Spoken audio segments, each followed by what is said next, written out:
And the world is a crazy place.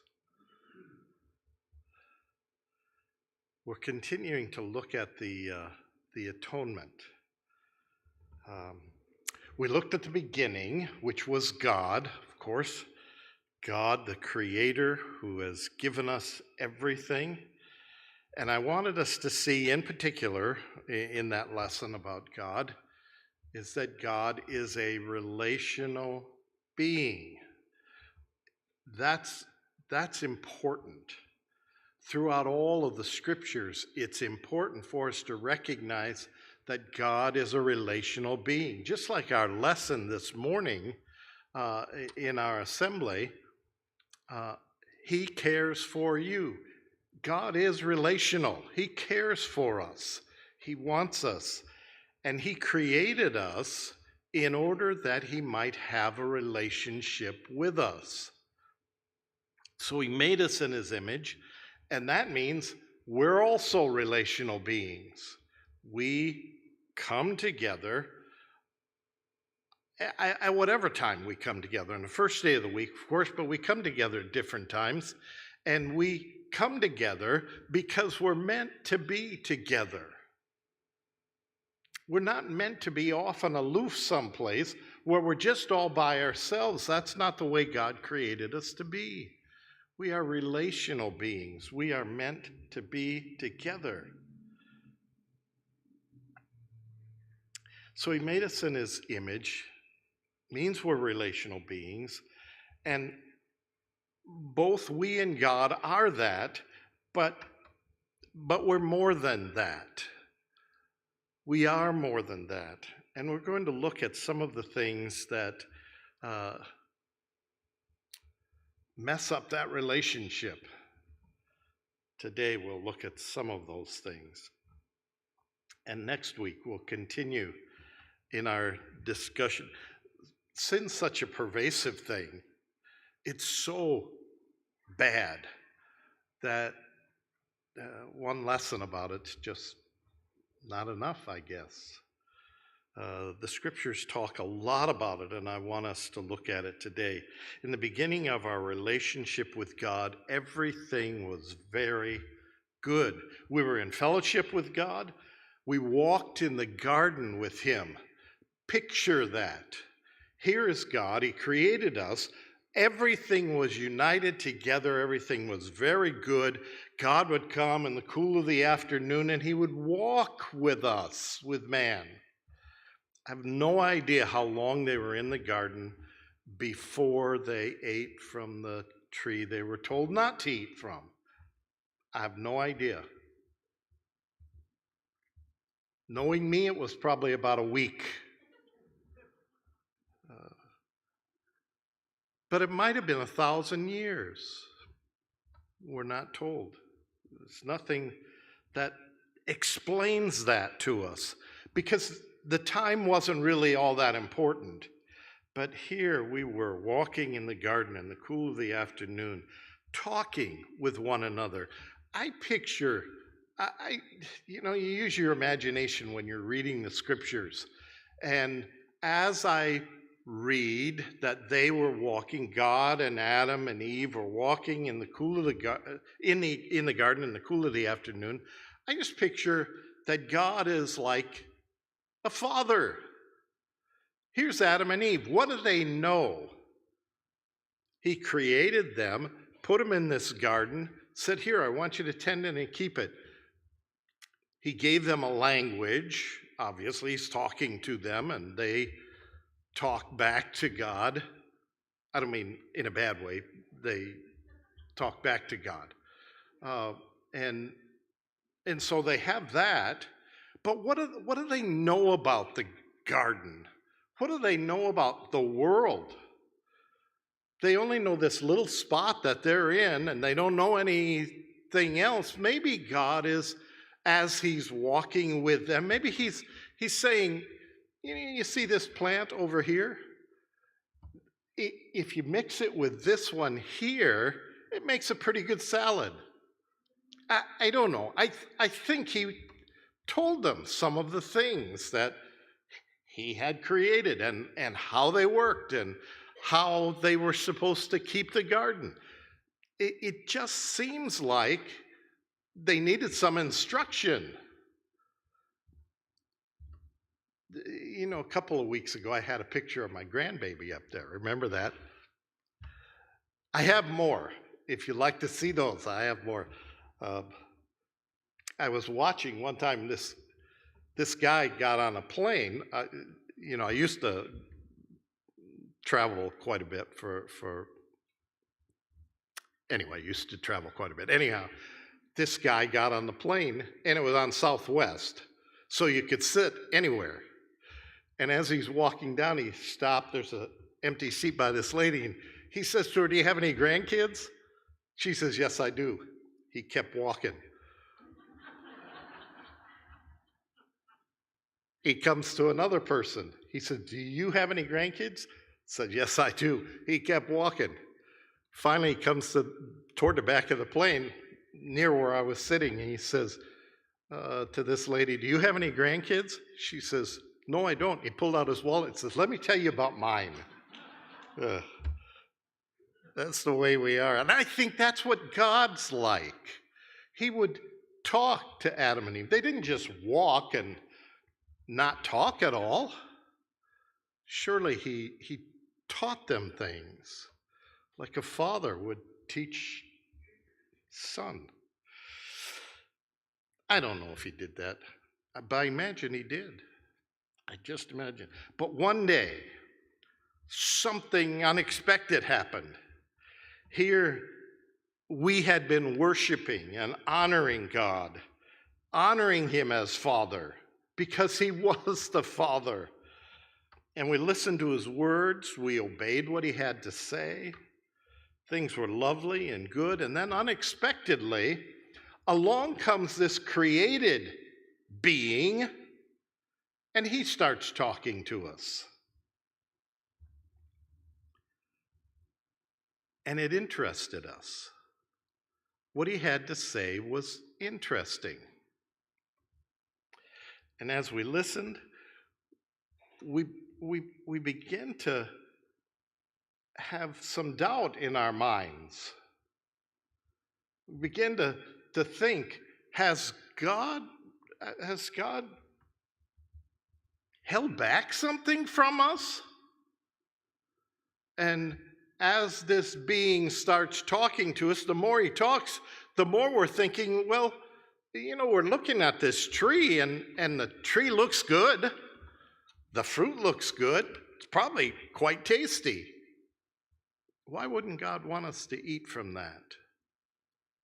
And we're eventually convinced that if we ate from it, we would be like God. Imagine that, to be like God, God the Creator, God the one who made them. And they begin to think, if we eat it, we'll be like God. And so, the problem was, they didn't listen to God. They decided not to listen to God.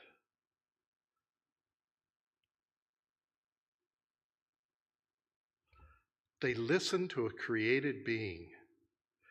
And instead of giving honor and glory to the God who created them and doing what the God who created them said, they gave that honor to this created being.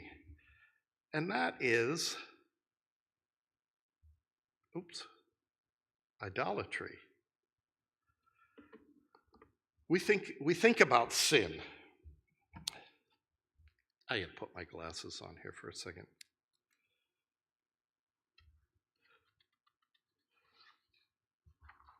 We think about sin, and as we think about sin, we look at it, you know, we do this, or we do this, or we do this, and these are wrong things. That's sin. Well, the thing is about sin, Sin. All sin. It's not just a number of things that we do. All sin is idolatry. We are giving honor, glory, worship, praise to something other than God, who deserves all of our honor, praise, glory, and worship. When we do that, it's idolatry. Here's what Paul says in the book of Romans. For although they knew God, they did not honor him as God or give thanks to him, but they became futile in their thinking, and their foolish hearts were darkened. Claiming to be wise, they became fools and exchanged the glory of the immortal God for images resembling mortal man and birds and animals and creeping things. This is what we did. We took what God had given, what God was saying he was, and we decided we'll make our own gods. Our gods are better. Therefore, he goes on to say, God gave them up in the lusts of their hearts to impurity, to the dishonoring of their bodies among themselves, because they exchanged the truth about God for a lie, and they worshiped and served the creature rather than the Creator, who is blessed forever. Amen. We look at this. All sin falls under the umbrella of idolatry. I'm going to speak more about this in just a little while, but first, we need to realize what happened. What happened when man sinned? When we chose idolatry rather than the worship of the one true God. Look around the world today. Look around and see what people are doing. I'm not necessarily talking about the church, although sometimes we sin. All of us. If we say we don't have any sin, John says in 1 John chapter 1, he says, we're calling God a liar. He knows we do, and we know we do. But that's not our life. We aren't living for that sin. We're living trying to do the best that we can to worship and honor God. But that's not the world. The world doesn't act that way. In the beginning, God gave us dominion over everything. I read this probably 4 times last week. God said, let us make man in our image after our likeness. Let them have dominion over the fish of the sea and over the birds of the heavens and over the livestock and over all the earth and over all the creeping things that creep on the earth. Let man have dominion over this. This is our purpose. He gave us this earth and he said, here, take care of it. I'm giving this to you so you can take care of it. We had rule. And the problem was we gave that rule up to the very thing we were created to rule over. We said to the creation, no, you have the rule. We'll honor you. We'll worship you. And what'd they do with it? Once we gave it to them, what did they do with it? Well, they trashed it. We've all been praying. I'm certain we've all been praying for the people in Ukraine. We know the church is there. We know we have brethren there. We know people are suffering and struggling. And you watch these pictures and video of people on the television, and you see their homes are destroyed. For what purpose? Who knows what's going on in the minds of these people who are attacking them? But they're destroying this place. And they're just trashing everything. And these people are living in subway tunnels and trying to take care of their babies, trying to get out of the country, mothers carrying their babies, trying to get out of the country so that they don't lose their children, and leaving their husbands and their fathers and their uncles behind. That's what we do. We trash it. We just ruin human lives. We do these things, and these non-human forces that are all around us, they turn darkness. That which was beautiful, they turn to be ugly, and they turn light into darkness. Sin. It's sin. What do we do with sin? How do we define sin? What do we think of? When you think of sin, maybe you don't sit around and think of sin, but it pops into your mind every once in a while. Not, I think I'll do this, but that's sin. That's not what I'm saying. But when we're thinking of sin, what do we think of? Sin, whatever else sin is, it is relational infidelity. God made us relational beings. He is a relational being. He loves us. We read in 1 John 3, God is love. Love expresses itself in those that he loves. And we return that love to God. We're relational beings. We love to be with each other. We love to be with our family. We love to hold our children and our grandchildren. We love to be together because we are relational beings. And when we sin, that relationship is harmed. It's relational infidelity. We had what was right and we turned it wrong. Yeah, the problem is also, it isn't just against someone. It's against God himself. God, the creator. Here was Adam and Eve. They're walking in the garden, walking hand in hand. You just picture it. Adam's walking with God, Eve's walking with God, and maybe God's holding their hands as they walk along. I don't know how they did it, but I picture it like that. They're walking hand in hand. And then here comes this creature. This creature.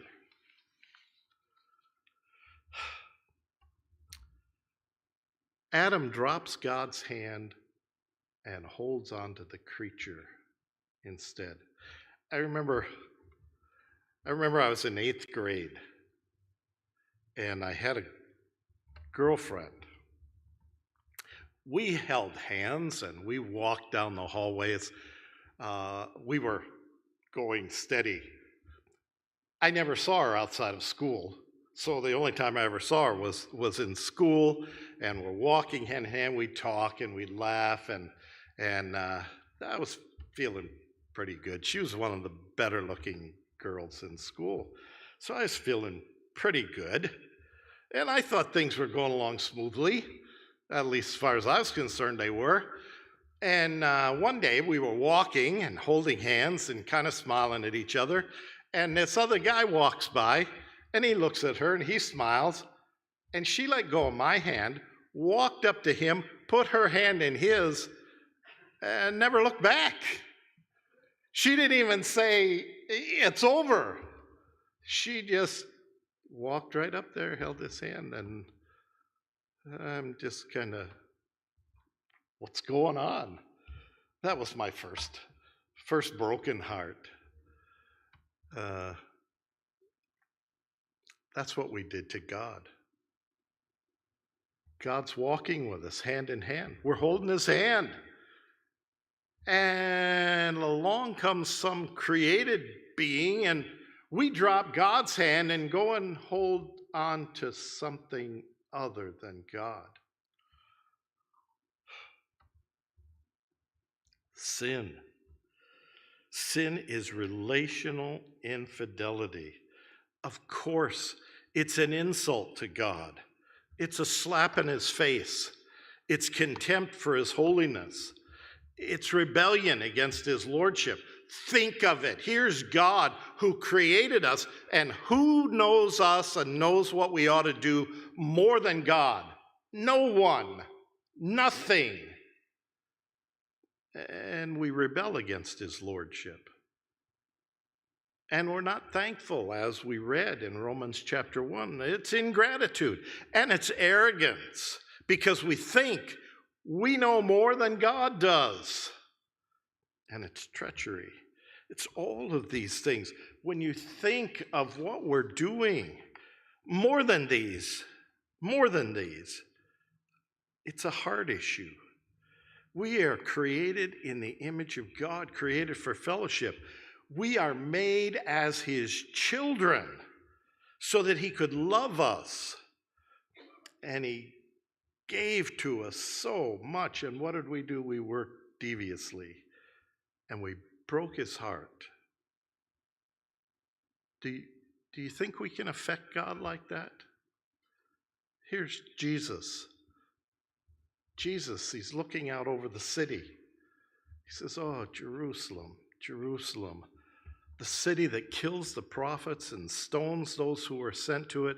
How often would I have gathered your children together as a hen gathers her brood under her wings, and you are not willing?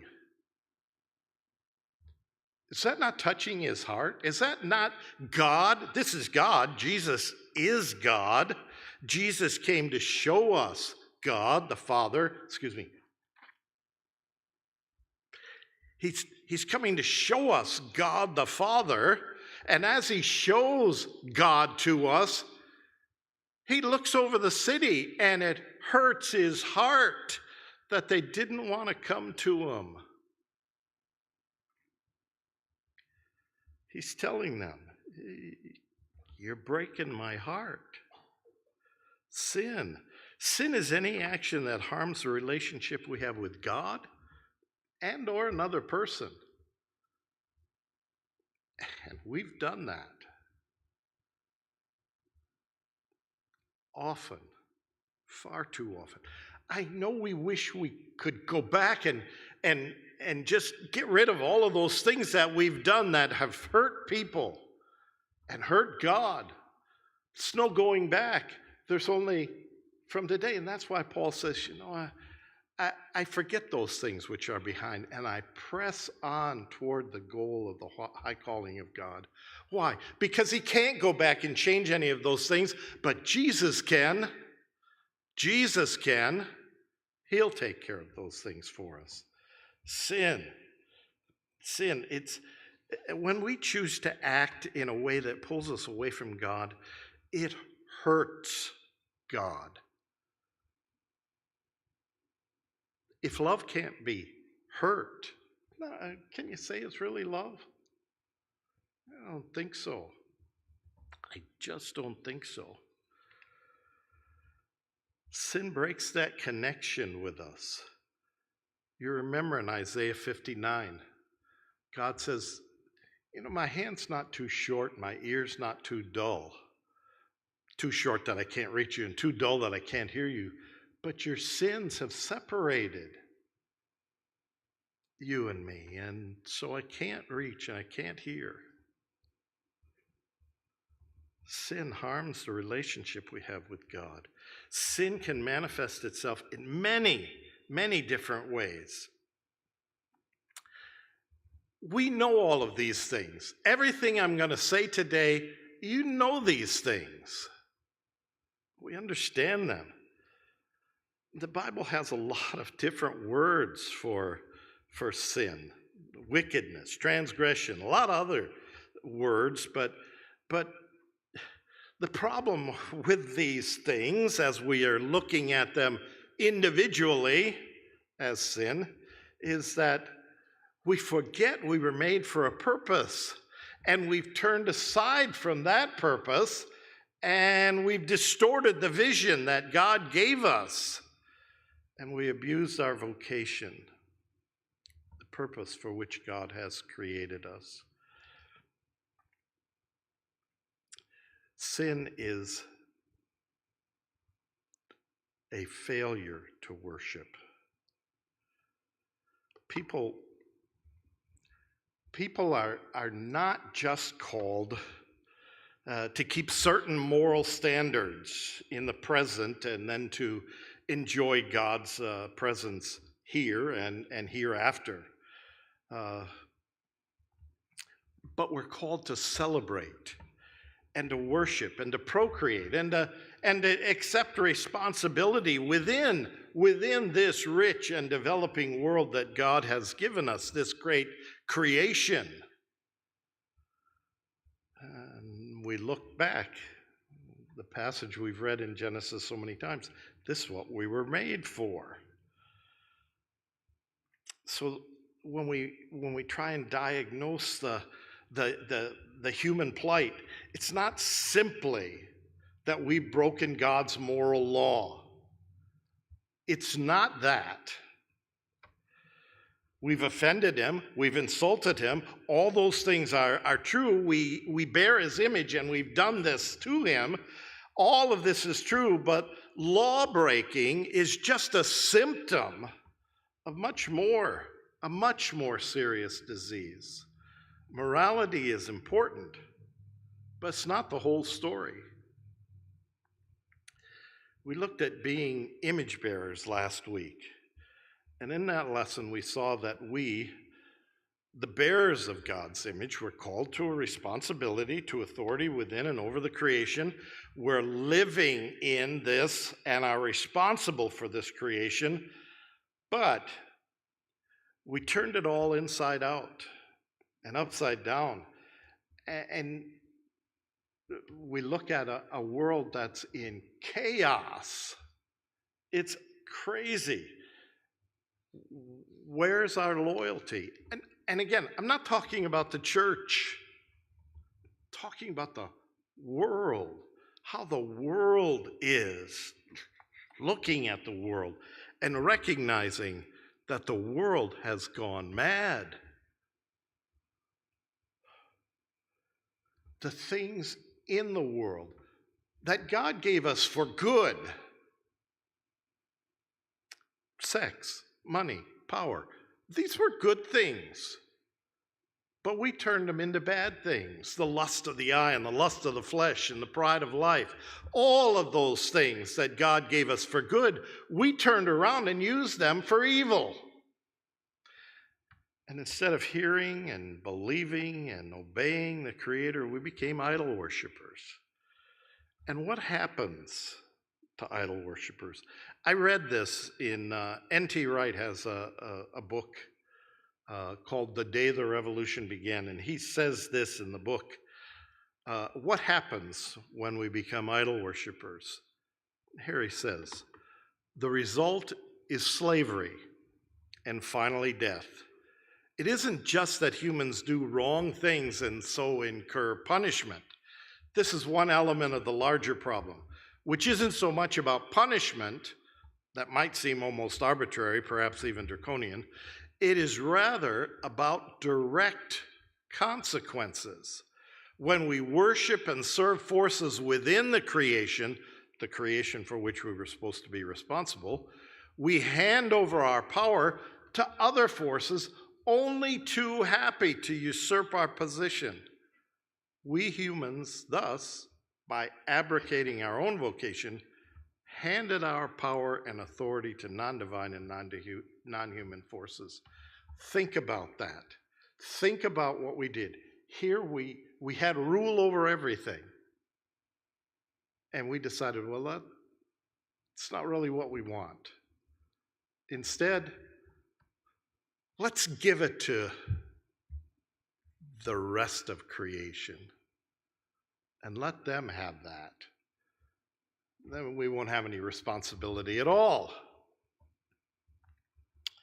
There's behind all of this a darkness, an evil.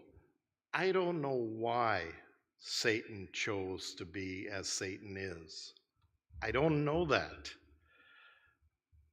But that roaring lion that we're warned about in Scripture, that roaring lion has gone so far that he influenced the world to kill God.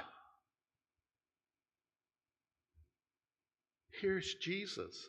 And who is Jesus? In the beginning was the Word. The Word was with God. The Word was God. The same was in the beginning with God. And he says to us, the Word became flesh and dwelt among us. This is God being a man. It wasn't just somebody that Satan said we need to get rid of this guy. This was God. And they took him and they killed him because Satan influenced them to do that. And if he can influence people to kill God, what can he do to us? What has he done to the world? Here's how Jesus speaks of the darkness. This is a story of the unclean spirit. He says, when the unclean spirit has gone out of a person, it passes through waterless places seeking rest, but finds none. And then it says, I'll return to my house from which I came. And when it comes, it finds the house empty, swept, and put in order. This is how I understand this. We have a men's group that meets every other Wednesday night, something like that. And we were talking about this passage this past Wednesday night. And we see the demon leaving. And the person whom he left, he cleans out everything. But he doesn't replace the demon with God. He's just trying to do it himself. He cleans it all out. And so the demon, he's out there, he's wandering around, he can't find any place to stay. And the demon comes back, finds the place empty. And he goes and he brings with it 7 other spirits more evil than itself. And they enter and dwell there. And the last state of that person is worse than the first. So also will it be with this evil generation. He's saying this is what darkness is like. We look at the world and we see Satan, and Satan only wants to bring darkness to us. And somehow the world accepts that. So what am I saying about sin? Well, I think I'm saying that sin, all sin, falls under the wide umbrella of idolatry. We have a choice. This is one of the lovely things about God. Everything about God is lovely. But this is just one of them, that God gives us a choice. He loves us, and he wants us to love him, but he won't make us love him. What kind of love would that be? It wouldn't really be love at all, would it? But he gives us this choice. And without having a choice, no love. So God gives us a choice and says, here, I love you. Here's what I am. Here's what I'm doing for you. Love me. Didn't we do that when, well, I don't know. I don't know what your relationship with your husband or wife was, but, there came a time when you would say, I love you. I love you. Can you remember the first time you said that? Well, I can't. I'd like to say, oh yeah, I remember that. It was the greatest thing in the world. Well, I don't remember. But you might. I look at almost everybody in here who's got gray hair. I'm thinking, we barely remember yesterday. So it's kind of hard to remember 60 years ago or so.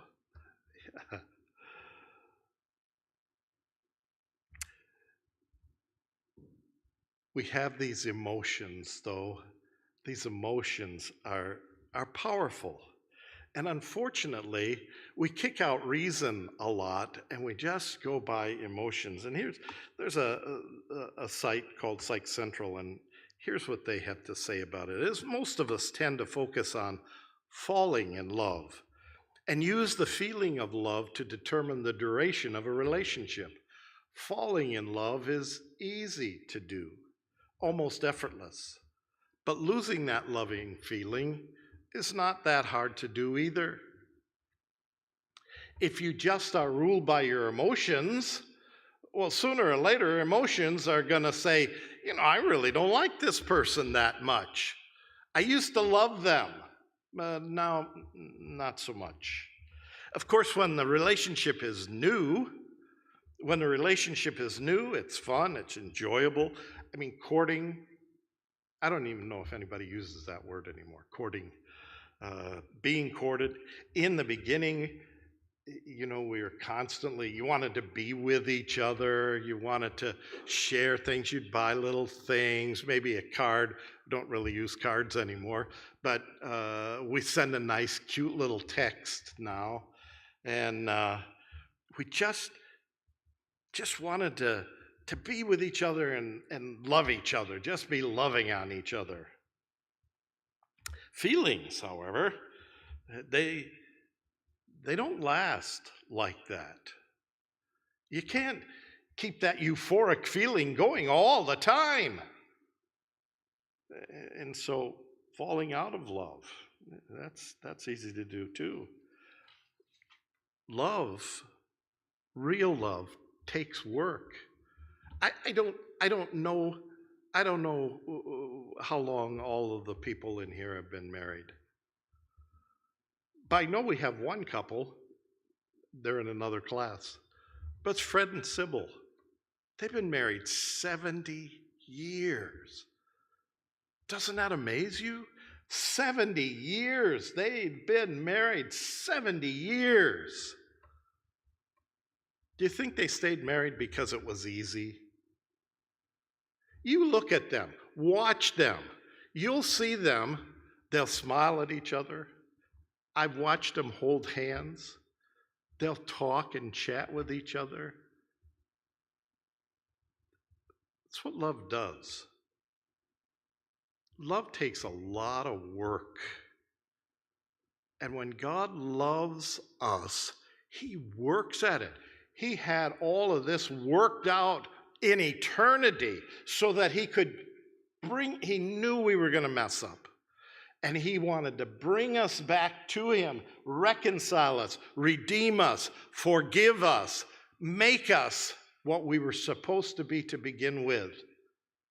And he worked at it. It wasn't an easy thing. Think the cross was easy? I don't think so. I just don't think so.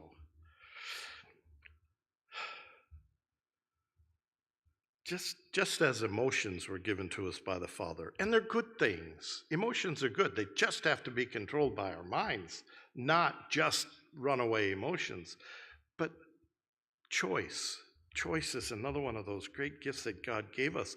And he gave us choice so that we might love him.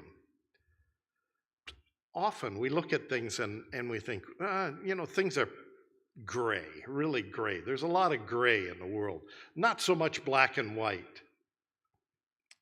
I'm thinking there's a lot of black and white. Jesus said, Matthew 12:30, whoever is not with me is against me. Whoever doesn't gather with me scatters abroad.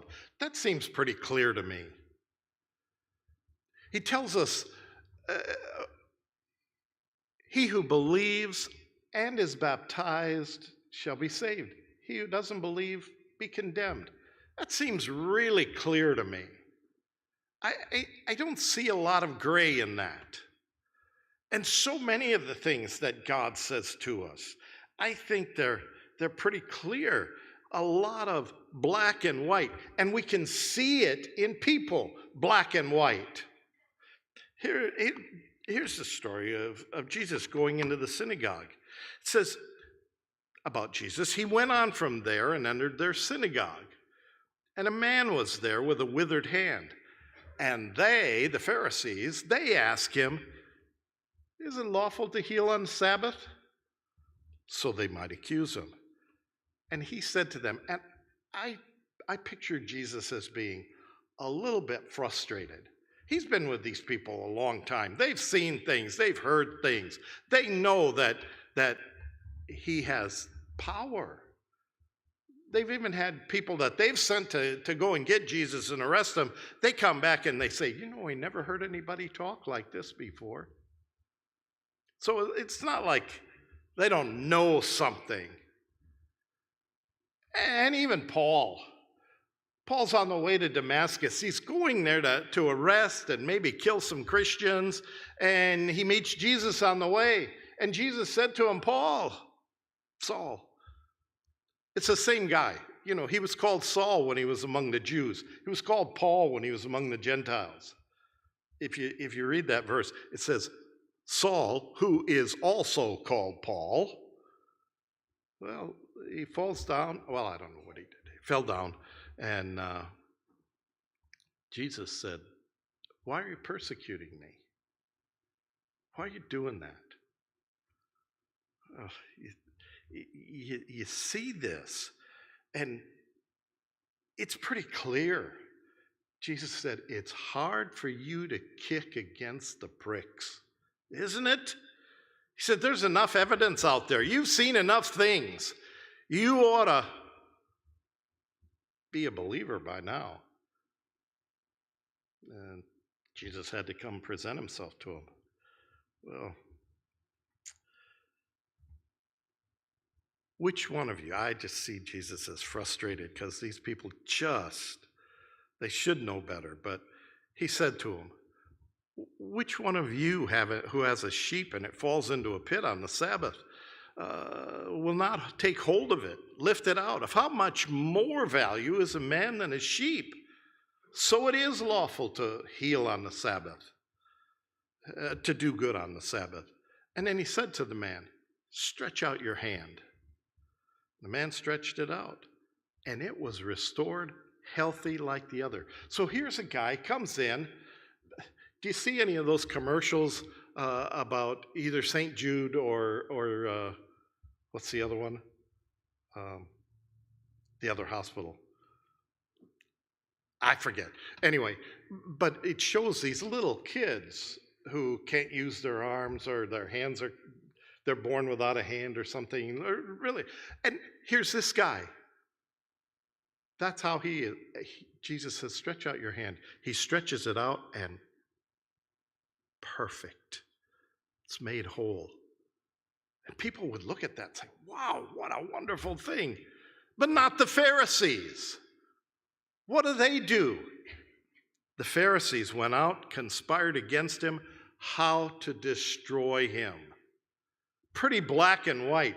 Here is white, the good, all the good that Jesus is and does. And here's the darkness right over here. They want to kill him. They want to kill him.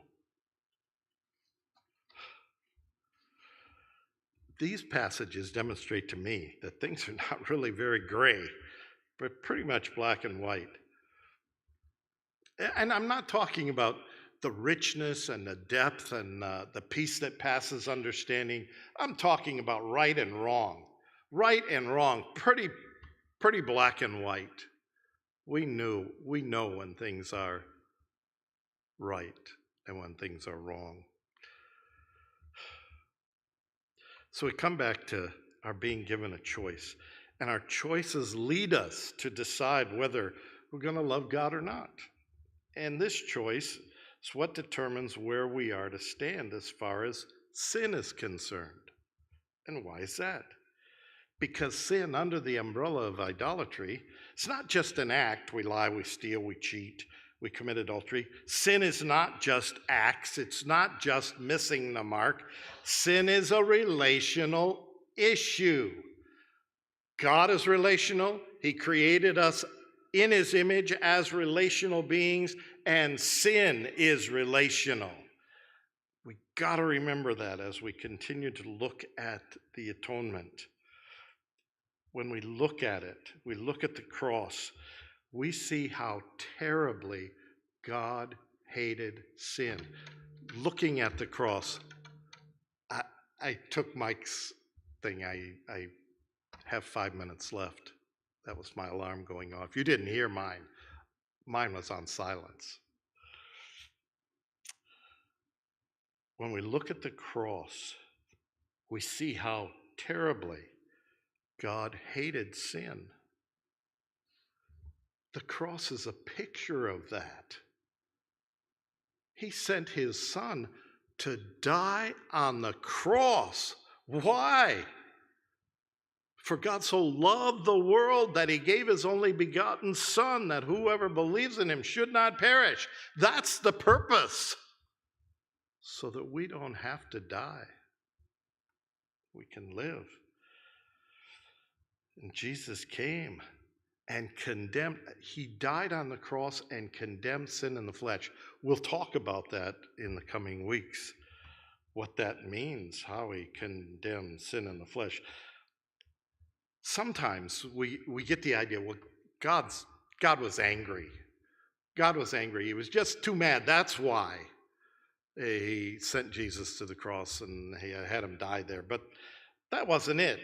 Yes, God does get angry at sin, but he moves against sin, not because he's angry at sin, but because he loves us. He loves us so deeply that sin, in all of its different ways, harms us. Sin destroys us, and he loves us. And so what he wants to do is get that sin out of here so that we can be what he always wanted us to be, which is the best us we could be. Because it hurts us, he's got to get rid of it. Can't let it hang around. Romans 8:29. I'm about to run out of time here. So read Romans 8:29. The end of it says that we're to be conformed to the image of Jesus, so that Jesus, who died on the cross, might be the firstborn among many brethren. God didn't want just a couple. He wanted lots of us. Lots of us. Whatever sin is, it's relational. And it destroys us. It will destroy us. I want to just conclude with this. Conclude with two things. Do you remember Nancy Griffith? Nancy Griffith, 11th to 5 and Dime. You remember that song? No. She was a singer and a songwriter, and she wrote this. She said, this is the song that I like more than any song she ever wrote. And here's just the chorus. It's a hard life. It's a hard life. It's a very hard life. It's a hard life wherever we go. If we poison our children with hatred, then the hard life is all they'll ever know. And there ain't no place in this world for these kids to go. You know what the worst part about sin is? Our children, the first person they learn sin from is us. Our children are in our home. We're raising them up, little babies, and then they become 1-year-old and 2-year-old and 3 and 4. And what do? We teach them how to sin. We think, no, I don't do that. Yes, you did. Yeah, you did. You taught them how to sin. I'm gonna read one more thing. Got lots more, but I'm just gonna read one more thing to show how deceitful sin is. Sin is so powerful. Have you ever read? I'm sure you have, most of you. The poem of the Walrus and the Carpenter. Do you remember that? Yes, anybody? Yes, you have. The time has come, the walrus said, to speak of many things, of shoes and ships and sealing wax, of cabbages and kings. and why the sea is boiling hot and whether pigs have wings? You never heard that before? Oh, surely you have. This is a poem. I'm sure she has. This is a poem about deceit, how easy it is to deceive. You see, the carpenter and the walrus, they're talking to oysters. And they've got all these oysters to follow them. And the oysters want to follow them because they like the stories. They want to hear the stories that the carpenter and the walrus, and they're having a good time. It's a lot of fun. So the walrus says, the time has come, the walrus said, and I just read that part. But wait a bit, the oysters cried, before we have our chat. For some of us are out of breath, and all of us are fat. No hurry, said the carpenter. They thanked him much for that. Think about this. Here are these oysters, they're following the walrus and the carpenter and the walrus are going to eat them. And as they're following along, the oysters say, well, let's just rest a little bit because we're a little tired. And the carpenter says, well, no hurry, no hurry. And they thanked him.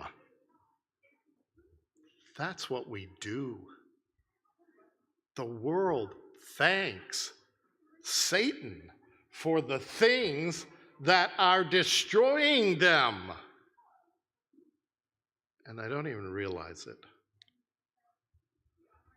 Please read Romans chapters 3 through 7, because we'll spend some time there next week as we look at the plan of God and Abraham and more about sin. God bless. It's the best I got.